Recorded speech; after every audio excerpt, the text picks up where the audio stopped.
In turn, what's some of the biggest things that you've learned about Chris Gale? I know he's been at JGR for a long time, but just working with him this first year together. Great leadership. I've always kind of thought of Gale, and before I worked with him, as someone that was kind of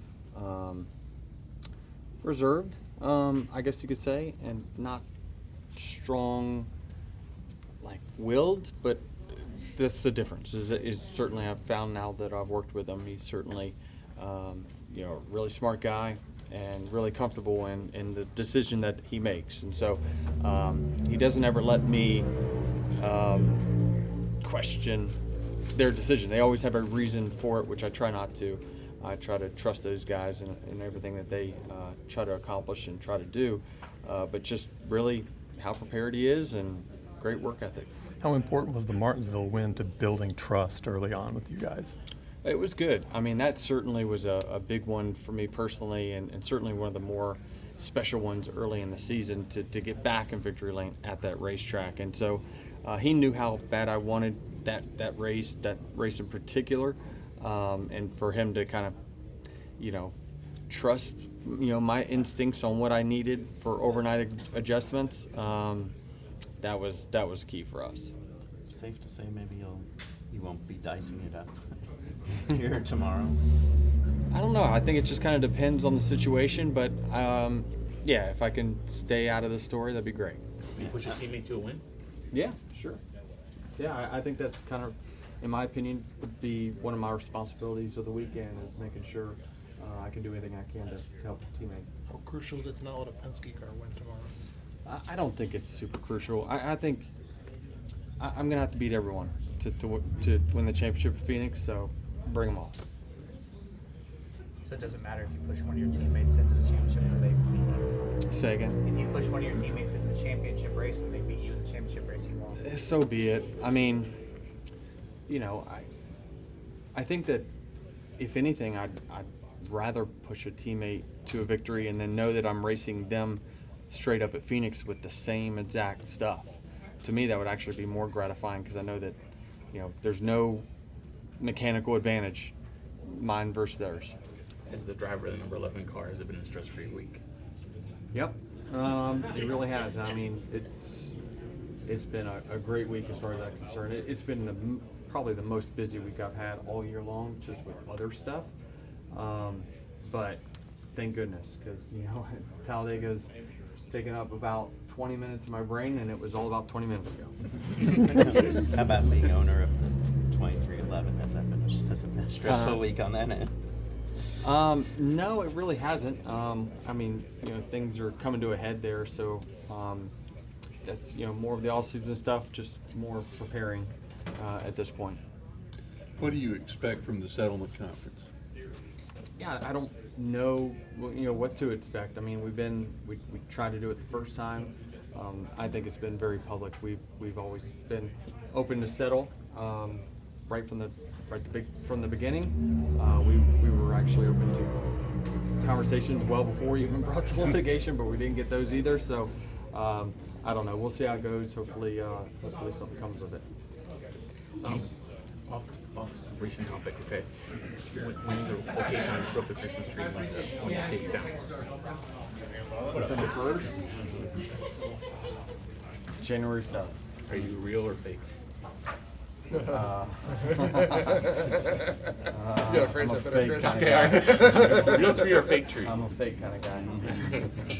Fake tree kind of. Yeah. White or multi? I would enjoy a real one. I don't think I've ever had a Christmas with a real one. Truthfully. Really? I don't think so. Not even as kids? No, my dad wasn't going out there and hocking up any tree. No. No. White or clear light? Or white or multicolored? Multicolored. How's your dad doing? I mean, just another week. I mean, same. Did he get to watch the race on Sunday? He did. He was obviously very, very excited, which was great. You talked about we're going to respond to his text. You're going to talk to him in person. What was sure? Yeah, it was just a great afternoon. Just be able to go over there and sit in his garage and, just chop it up with him and talk about it. It's something that, I do way. That I try to spend as much time over there. I have over the last few months, just trying to spend as much time with him as I possibly can. But for him, it's going there and just talking racing with him and reminiscing about because he's got all of my old racing stuff in his garage. So it's cool to kind of see all that stuff and then see him. Your mom's obviously been an important figure in your life too. How's that went for her? Great. I mean, I'm certain she is my number one fan of anyone, contrary to what some of my fans might say.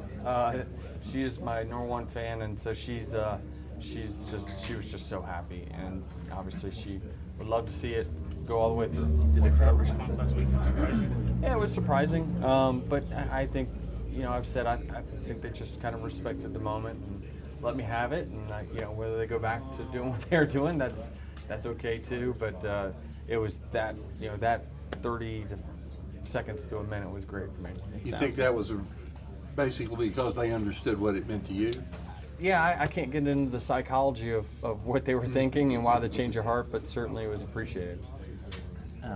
It sounds like there's been some movement in Xfinity Series that might impact Corey Heim and what he's able to do next year. Are you still kind of trying to figure out what his program's going to be, and have you had to kind of do any sort of like redrawing of what that could be in the last few weeks? Well, I mean, I think that obviously the outcome of December 1st, will dictate a lot of things. But he's a development driver for 2311. He's got races on his schedule as of right now, and we don't see any of that changing.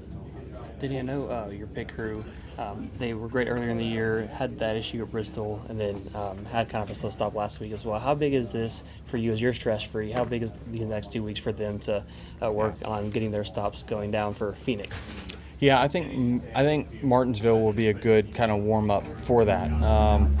Here at Talladega, not so much. I mean, obviously we won't be changing tires a whole lot here at this racetrack, and then really you're waiting on fuel more than you are tires anyway. So yeah, it's this is a great opportunity for them to kind of get in that rhythm, and maybe if they can practice more on a Phoenix type car, that would be even more beneficial. And so I got full confidence in those guys.